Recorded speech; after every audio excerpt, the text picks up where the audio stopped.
Wi-Fi mesh systems, such as Eero, Netgear, Google and many others, have quickly become the preferred way to cover a home with internet coverage.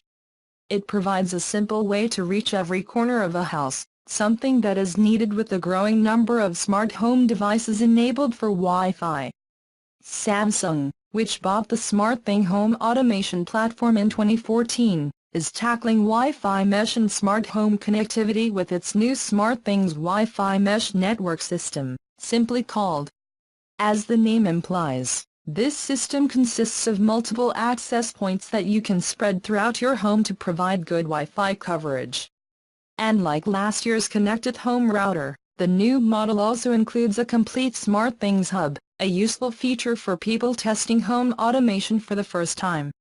While the SmartThings concentrator makes Samsung's offer unique, it also has some notable features on the Wi-Fi side. Samsung partnered with Plume, one of the first companies to build Wi-Fi mesh systems, to offer network optimization based on artificial intelligence. Once everything is set up, the network begins to learn how a home uses the available bandwidth and can divide it between devices to maximize performance.